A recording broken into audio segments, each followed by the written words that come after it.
North Avenue to Techwood Drive, O'Leary to Key. It's WreckTalk! What is going on, everyone, and welcome to WreckTalk. I hope you're having a fantastic day today.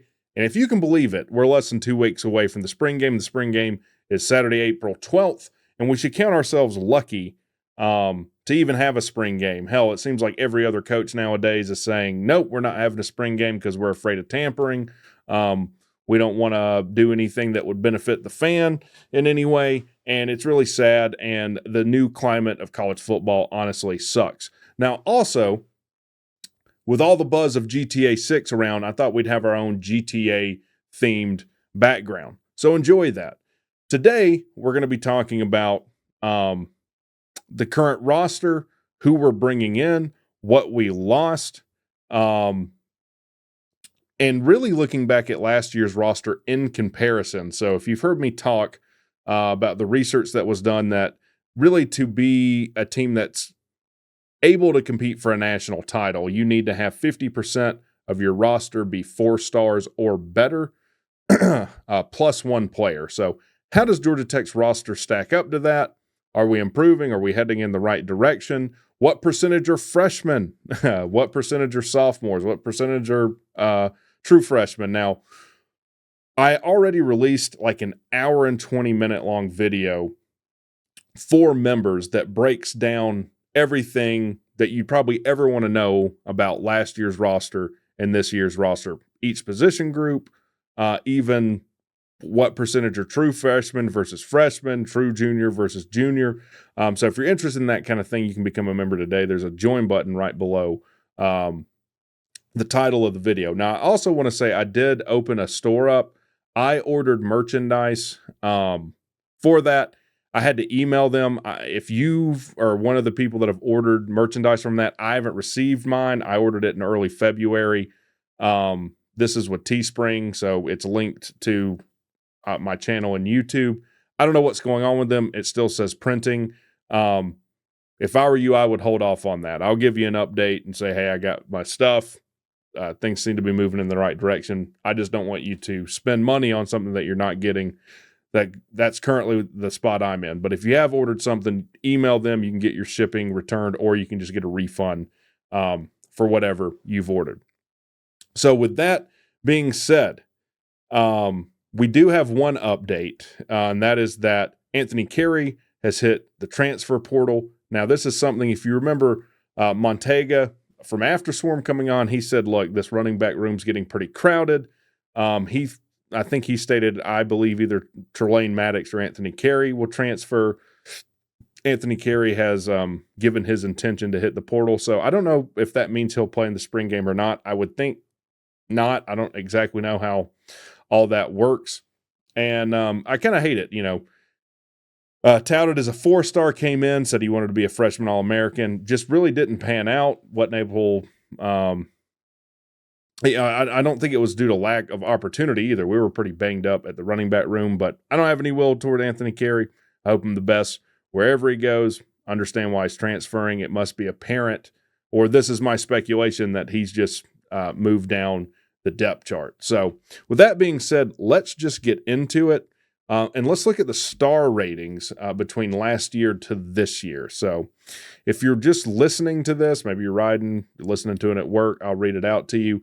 Going back to last year, there were 119 players on the roster.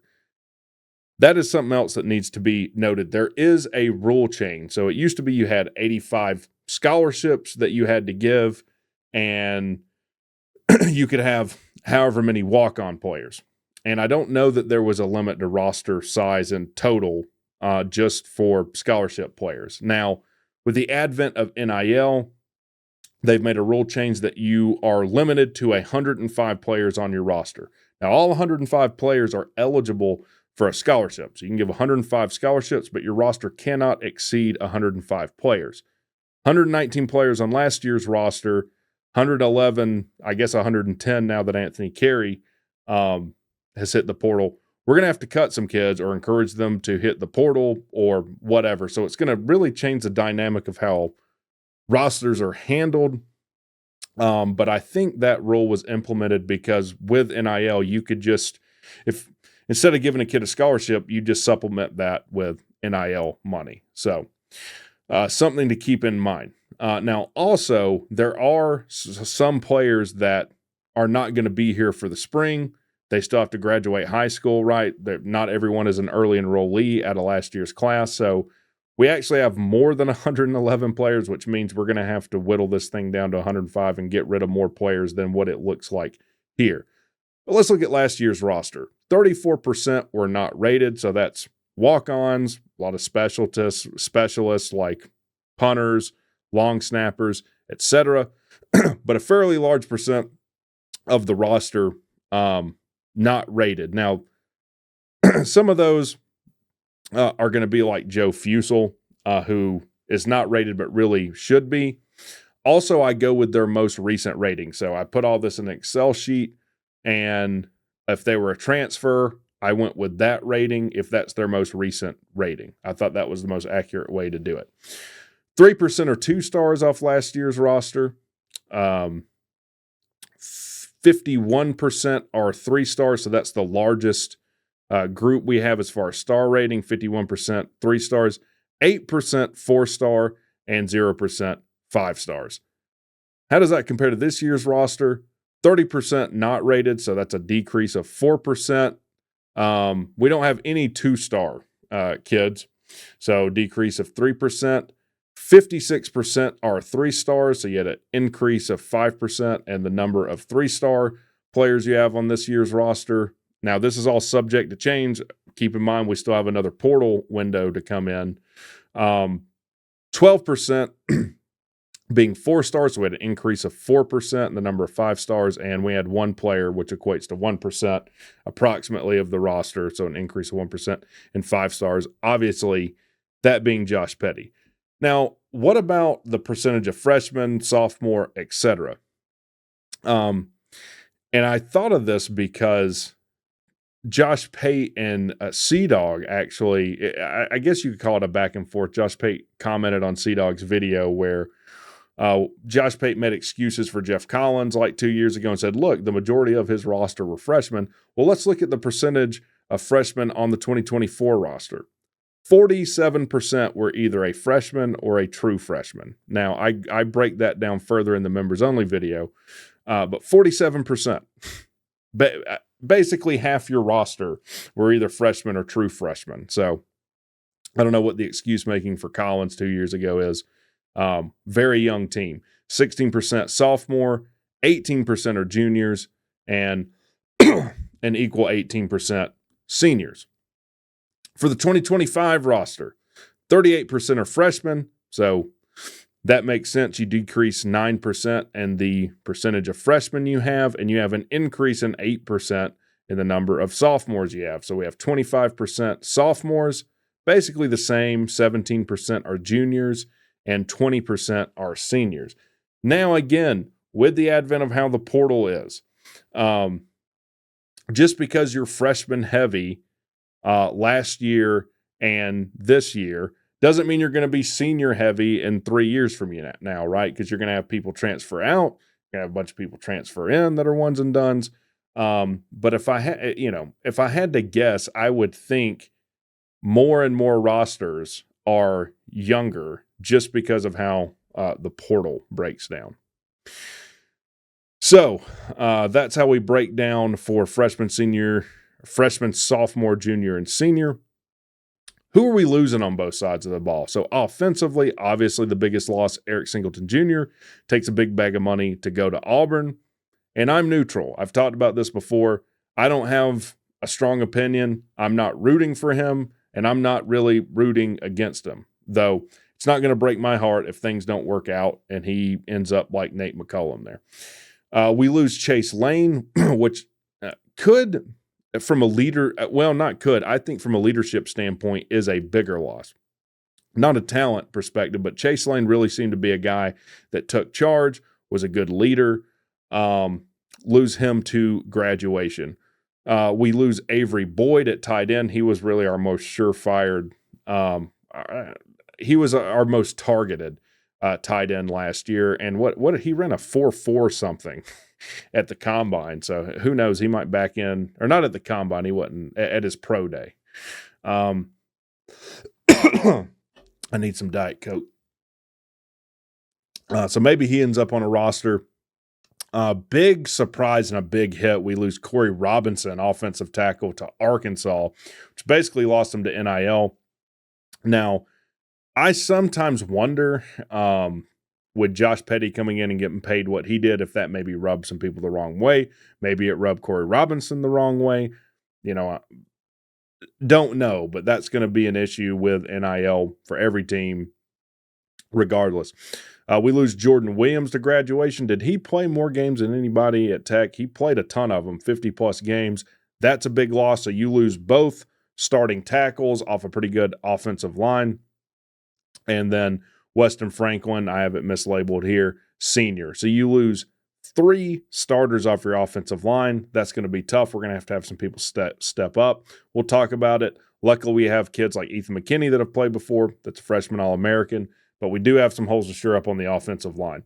Defensively, we lose Trinelius Tatum, linebacker, who was a pretty good piece for us. LaMiles Brooks, kind of a guy that played his best in Key's interim year and then just kind of fell off. I hate it. We'll lose him to graduation, though. As safety, Warren Burrell, a guy that transferred here from Tennessee, defensive back, we'll lose him to graduation.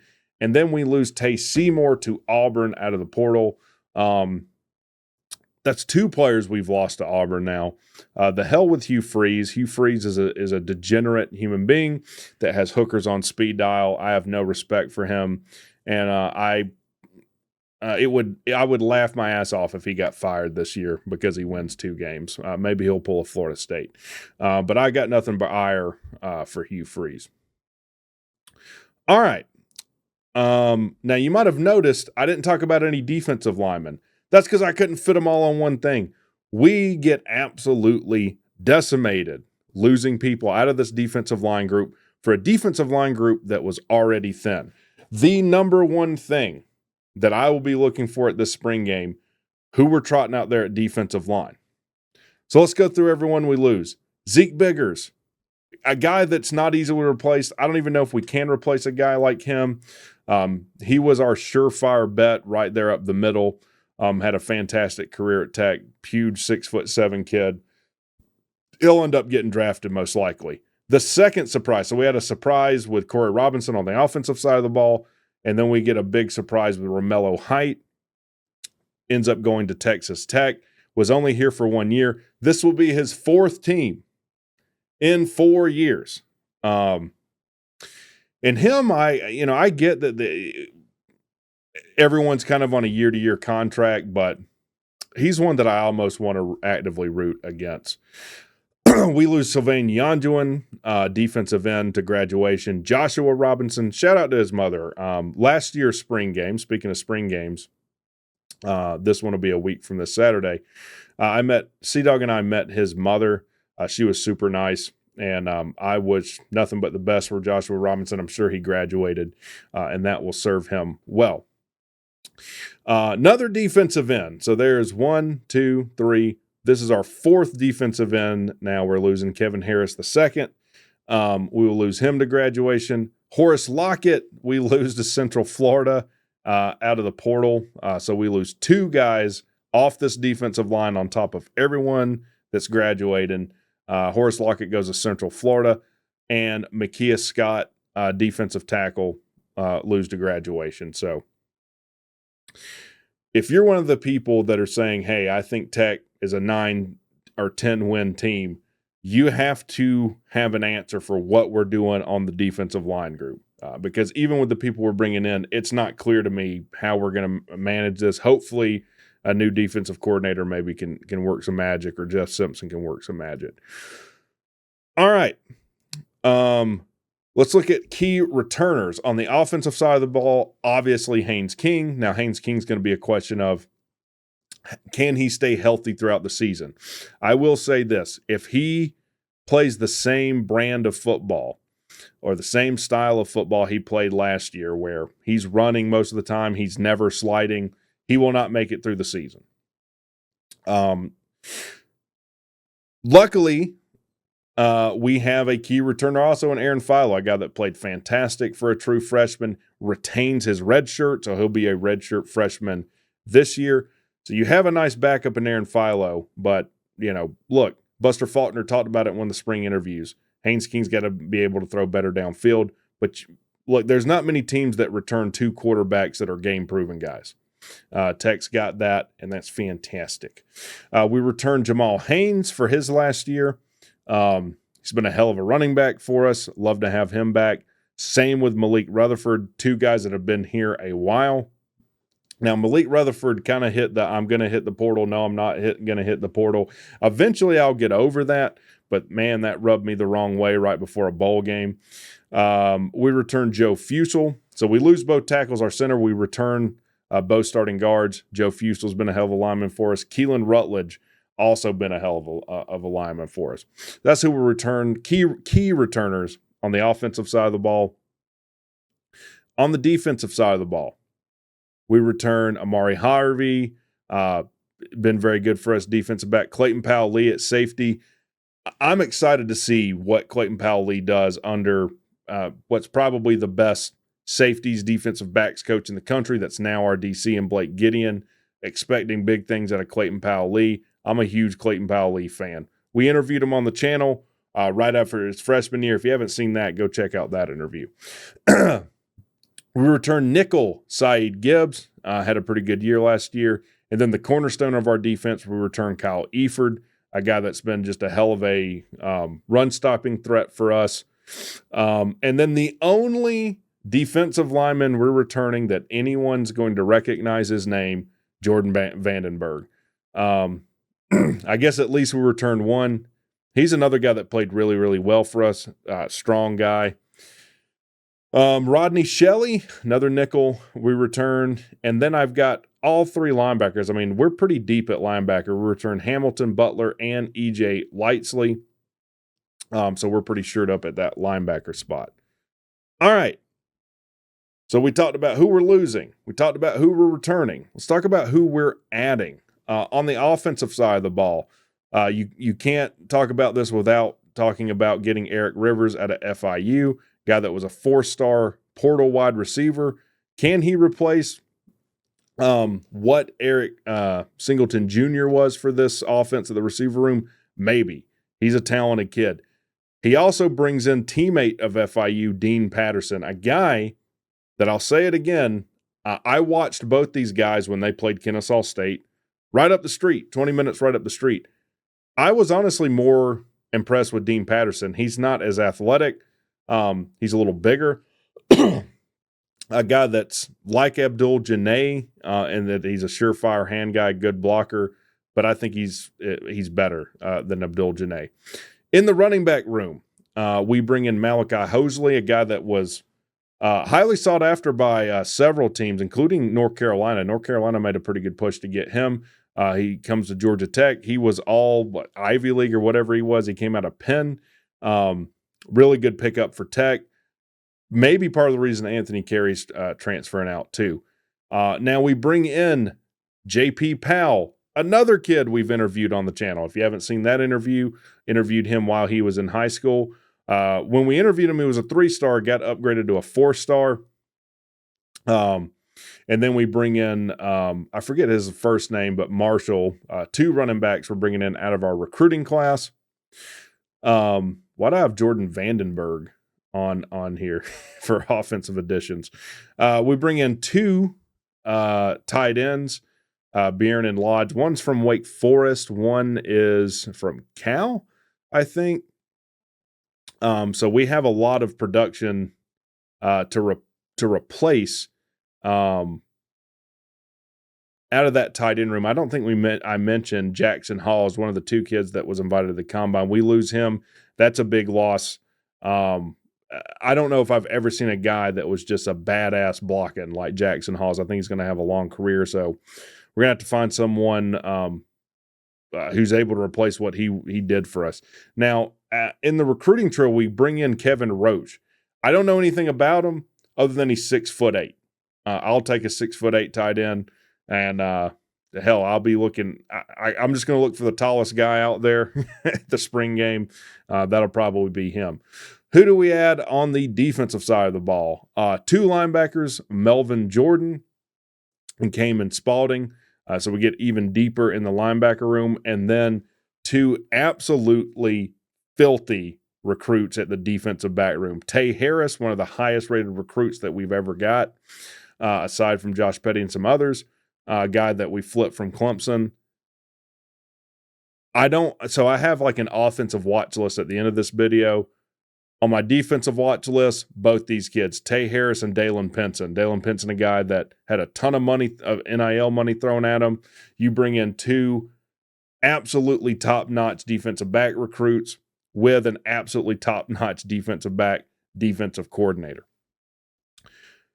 All right. Who are we adding at the defensive line? We got to talk about defensive line totally separately. We lose 9 defensive linemen. We add 9 defensive linemen. So are we going like for like? We'll have to see this season. We bring in A.J. Hoffler. I believe he's a guy out of Clemson. Braden Manley out of Mercer. Those are 2 edge rushers. Ronald Triplett. Where's he out of? Texas San Antonio, I believe. And Carrington Coombs recruits. So you got 4 edge rushers you're bringing in. And we're going to need, honestly, all 3 of the transfers. All 3 of the transfers are going to have to contribute. We basically lost every edge rusher we had. So we've got to hit on at least 2 of those guys. 2 of those guys got to be ballers. Like I said, Carrington Coombs, bring in edge rusher. Defensive tackle, Matthew Alexander, we bring in out of Central Florida. So we lose. We lose a kid in the portal to Central Florida that's defensive tackle. We get one back that's a defensive tackle. Now, we also bring in Christian Garrett, 4-star guy we flipped from UGA.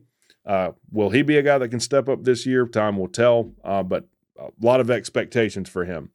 Then we bring in Andre Fuller, who's an edge rusher, and Derry Norris. Derry Norris, a guy I believe Miami was really pushing for, so I'll be watching them at the spring game too. I'm sure they'll get some snaps. So that's who we're adding on the defensive line front. Let's talk about my offensive watch list. So we got the spring game coming up a week from Saturday. Who am I going to be watching for on the offensive side of the ball? I talked about him a lot last year. He didn't get to see the field. I'm still looking for Zion Taylor. I've heard a lot of great things about him, guy that came out of Norcross. I'll be watching Zion Taylor, wide receiver, this spring game. Isaiah Canyon, big 6'4" kid that played a good number of snaps last year. A guy that's very talented, 4-star kid, a guy that I think could step up and be Mike could wiggle his way into a starting spot on this offense. Be watching out for Isaiah Canyon. Luke Harpering, tight end. We all know who his dad was. Tech legend on the basketball front. Played in the NBA a long time. Luke Harpering's had a year now to put some weight on, hit the weights. He played as a freshman last year, and I believe he retains his red shirt. I don't know if he retains his red shirt. I need to stop saying things that I'm not sure of. I think he could be a guy that steps up and fills the shoes of Avery Boyd. He would probably be my biggest pick for a guy that really surprises people this season. Be watching out for Luke Harpering to step up at tight end. Now, on the offensive line front, Ethan McKinney's a proven commodity. I would think he's going to start at left tackle this year. That's probably a no-brainer. Jamison Riggs, a kid that was a freshman last year, 4-star recruit on some ratings agencies. Maybe he'll be at the other tackle. I would be watching out for both of those kids. And then Harrison Moore, maybe he'll be the center. He'll be competing. I forget the other kids' names, but I'd be looking out for all 3 of those guys on the offensive line. Harrison Moore, the kid that got his teeth knocked out at practice last year, picked it up and just kept going. Tough as nails. Ethan McKinney, freshman All-American. And Jamison Riggs, highly touted offensive line recruit from last year. Also, Bailey Stockton. Man, the more I think about it, the more excited I get about our wide receiver room. I know we lose Eric Singleton Jr., but we bring in and return some really good pieces. Bailey Stockton, a guy that has really good chemistry with Aaron Philo as well. Now, on the defensive side, aside from the two highly touted recruits, Dalen Pinson and Tay Harris, you just need to be looking at that defensive line. Same thing as last year. We were able to get something together going, but we had a lot of upperclassmen on that defensive line that we've now graduated. 95% of the people playing on this defensive line are going to be brand new. That's what I'm going to be looking at in the spring game. Another thing, I'm sure we'll see Graham Knowles. We haven't talked about him, a guy that's like 6'7". Him and Harrison Moore played high school ball together. But Buster Faulkner said he's been progressing well too, and a guy that's not talked about. So anyways, I'll be at the spring game. I hope to see all you guys there. If you see me and Sea-Dog walking around, please come up and say hi to us. We love talking to you guys. Let me know what you think in the comments. What are you looking for in the spring game this year? Who are you looking at? And what are you excited about? I'll talk to you guys later.